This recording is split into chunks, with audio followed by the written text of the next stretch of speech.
Once there was an explosion, a bang which gave birth to time and space. Once there was an explosion, a bang which set a planet spinning in that space.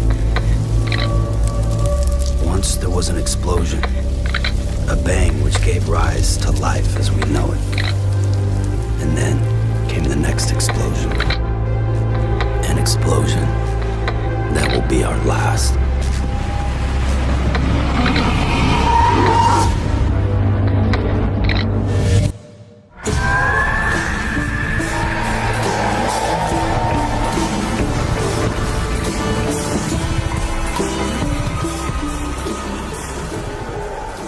Welcome back, people, to another video, and today we're going to be drawing something from Stranding. Yeah, I know, it's pretty awesome, right? So let's get to the video. So I did this little sketch first, and I was kind of playing with the idea of doing the actual drawing. Then, I just wanted to do it. The new trailer just came out, and yeah, everything seemed pretty nice. I also got these references that Mr. Hideo Kojima kindly provided in his Twitter account that really helped me a lot figure out some of the better details of the whole costume and everything else, because from the footage that we got in the game, we didn't get that much detail. Well, at least not with the suit that I was drawing, so I kind of needed the photo references, and thankfully he posted the photo references and a full body scan of Norman Reedus' character, which is pretty awesome, right? What I'm basically trying to do here is having him walking through this kind of desert place that's shown in the new trailer, and I really like that scenario, so that's why I wanted to draw him in that place in particular. So I just wanted to also throw in some little Easter eggs, I think. So I'm gonna have like the handprints in the ground and the 5 monolithic figures in the background, all the way in the background, and as some strands also falling down, just to create the ambience that I'm looking for. But actually the thing that was the hardest for me was actually Sam's costume, which is so detailed and has so many little intricate parts in it that it really surprised me that how much detail there actually is in his costume, which I thought was just going to be something a little bit more simple. At the end, there was a lot more to it than I expected. So I started off by doing the basic sketch, and then I refined that sketch to get a little bit more detail and a little bit more sense of what I wanted to do. So now I'm going to do the inking part, and it's going to have a little bit more of the feeling that I wanted, and it's going to have a lot more detail, and it's going to be ready to color after that. So I pull up the references again, and this time I'm paying close attention to every detail I'm putting into the drawing, because now it's the final inking process, and I have to put all the details that I need, so when I color it, I don't have to keep coming back to the inking and refining other stuff that has to be refined. I'm just doing it all now and then just focusing later on the color.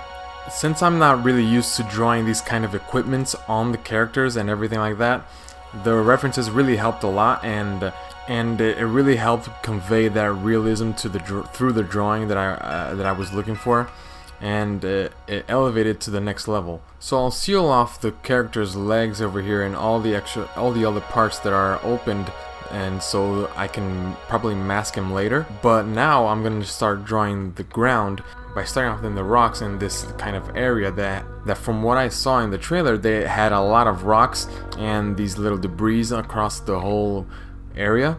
So I wanted to bring that in and put as many rocks as I could to make it feel authentic and bring all that detail in. I kind of used a little unusual technique to draw the little textures on the ground. I did just like these little vertical and horizontal lines in just like a random fashion, like squiggly, not squiggly, straight, and I just kept doing it for a long time, and after a while I start kind of having in my head of what kind of the surface is going to be, like if something's going to be a little bit more elevated than the other, you just draw the little lines a little bit going to the top, and then if you wanted to have like a little groove, just draw a little rectangle. And that for me helped a lot because I was drawing this huge surface. The whole ground is going to be like this, so I had to come up with a method that's going to be easy and not going to take up too much time for me to think of what I have to draw next to make it look like it's textured. Now that I've finished drawing the foreground, I mask both the character and the foreground so that when I draw the background and separate it farther away, I don't have any interferences and make it so I don't get lost in which one ends and the other begins. So this way it's kind of easier to separate them. I'm also kind of trying to go for a bunch of detail, but not as much as the foreground, because I want to give the illusion that it's a little bit farther away. And I'm also going to be doing that for the other background that I'm going to do on top of that one, just so I can create even more sense of depth, and it will be very much clearer when I explain it and show you how I'm going to do it to create the illusion that's going to be actually feel farther away. So I finished inking and doing the masks all over the drawing, and this is how I'm going to do it perspective wise by using the different layers, but you can't see it, so come here. So I'm going to do the dark colors in the front and the lighter colors in the background, so it feels that it's going to be farther away, and later on I'm going to do something with the blur that's going to reinforce that. So next up, I'm going to take all my references again and color pick the colors from it and add it to the drawing so that I can get my colors right and have all the flats done. And all the colors that I'm doing right now is actually from the screenshots that I took from the game and from the trailers, and I put them in the drawing, and also from the poster that Hideo Kojima posted on his Twitter account, so I can get the most accurate colors as possible, as well as the lighting conditions and all the accurate particle effects and all that. So next up, I'm going to do the sky and have that as set as the little bit of the tone for the whole drawing. So I want the whole drawing to have this kind of yellowish tint to it, and after that I'm going to start with the ground, color picking from the references, as I said, doing the really dark gray, like volcanic type of ground that's shown in the trailers, with the kind of reddish sand that's in that place as well, and kind of mix them together to have that, like, this little deserty, hostile wasteland that seems to be in the trailers. And that's what I'm going for at this stage of the drawing, with the flats and all that.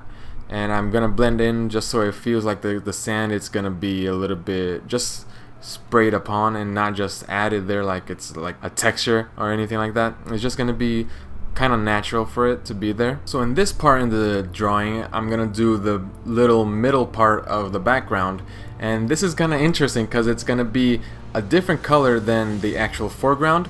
So it's going to be a little bit lighter because it's going to send the message that it's going to be far away, and that's going to create the little effect that I wanted. Because the farther away things are, they get secluded by the ambience and they get a little bit more affected by the lighting and the sky and all that, and so the colors are going to be kind of mixed with the sky color as farther away as they go.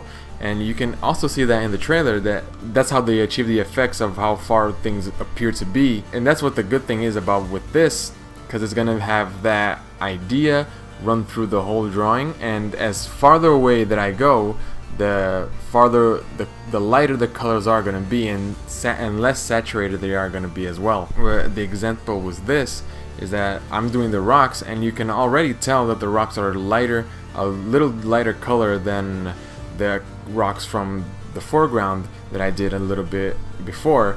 And you're gonna see as well the ground is gonna be a lighter color as well as the sand is not gonna be as strong of a red or orangey. It's gonna be more little towards the whitish to the orangey to the yellowish colors of the sky. And as far away, and as we go farther away, it's gonna have more of that affecting the landscape, and it's going to create a really nice sense of depth that I really wanted to achieve with this piece right here in particular. And after that, after I get all the flats done and have the whole drawing completed, the blur effect will only close the deal on that and make it seem as if it's really far away, just reinforcing that idea that I wanted in the beginning. And it's gonna help a lot to achieve the look that I'm going for. So I'm gonna do now the further away the background as I can, and do some mountains, and I'm gonna do it like it's gonna be kind of subtle because they're really far away, they're really blended in with the color of the background, and that's what it happens when things are really far away and secluded by the ambient occlusion. And so they're barely noticeable, but they're there, and you can tell they're there. But I want it to be kind of subtle to show those kind of mountains over there. And I'm doing more kind of a foggy type of thing. I'm drawing some clouds, so that's gonna help a lot with the situation and the setting that I'm going for. And now that we're done with all the flats of the background, the foreground, and the character and the sky and everything else, now we can start doing something that's closer to the end. We're in the end game now, baby, and we're gonna do the shadows, the textures, the lighting, everything else, just to finish off the painting and make everything come together the way that I imagined it in my head. So let's start doing this right now, right? I wanted to do something different that I normally do with my drawings, and that is kinda having more of a painterly look to the art, because I normally do just the cell shading and I just leave it at that, just minimal shading on the face, not trying to get much in there, just try to keep it clean. But this one, I wanted to get more involved. I wanted to get more kind of a realistic approach to it, so I did the painting kind of technique, and for the most part I was kind of pleased with it. It's kind of a lack of practice. I don't really practice that much doing these kind of paintings, and so this was my first actual try at it, and I actually think that it was pretty good for the first time that I tried it. And the suit was actually kind of more easy for me because I already kind of had an idea of how I wanted to do it.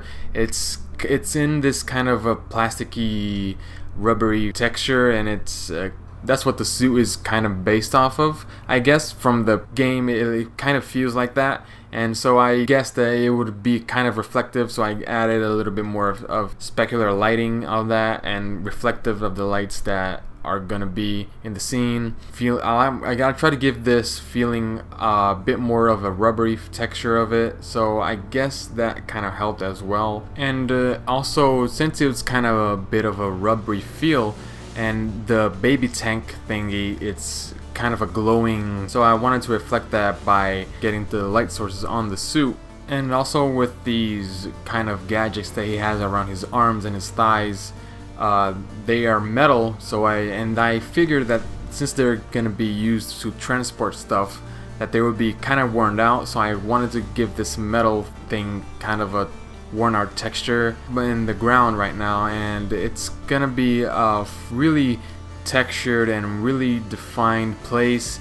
I wanted to give this a bunch of attention. I started off by doing like a general sweep of with a textured brush, and just to get the shadows and the highlights in there, and actually doing that first, just in the broad strokes, just not really focusing on the details yet, just so I can have a little bit of more sense of where everything's gonna be. Then after I'm done with all of that, I go in with the fine tuning and get every single nook and cranny to make it feel like it's a textured and well balanced ground, and have it feel like it could possibly be there, and get all the shadows right and all the highlights right. That's where the most of the job is just getting all the little details on the lines. When I started doing the rocks, I wanted to get the texture that I drew in them out as much as possible, right? So I did a bunch of these little shadows and let the peaks of the rocks just kind of peek through, and to make it feel a little bit more alive and that it's in the actual ambience, I did some reflected light on the sand and made it look like the sand had some light scattering going around and reflecting through the rocks. And that's actually something that actually happens, and it proved to me that it helped a lot. The lights actually help a lot in not just making the rocks pop out, because the light kind of elevates the drawing a little bit more and you can kind of see more of the detail, but it also implements and adds the rocks to the environment and blends them in well enough that you don't even notice that they were kind of differently drawn and kind of placed there. The shadows actually in the sand helped a lot too, just to make everything look a lot more uniform, right? Now that I finished the foreground, I'm doing the same thing in the backgrounds, and I'm gonna do the same thing with the colors, just adding the general shadows and then the general lights, and then adding a little bit more detail into them. I did it also with the sand, and you can tell that the sand is not all the same color because it's affected by the ambient occlusion, but as overall it's gonna be the same idea throughout the whole process, and further back there the more we go. But I'm gonna just keep adding lighter values to make it look like it's farther away, and this is gonna be done for now. It was really fun working on it, and I hope you guys like it. Check out the finished drawing right now. So there you have it, folks, the drawing Death Stranding completed. I really had a lot of fun doing it, and if you liked it, go check it out. I'll leave the link on my pages over here in the description. Check me out on Instagram, Facebook, and on ArtStation, maybe in DeviantArt too if you're feeling like it. So till next time, folks, and see ya.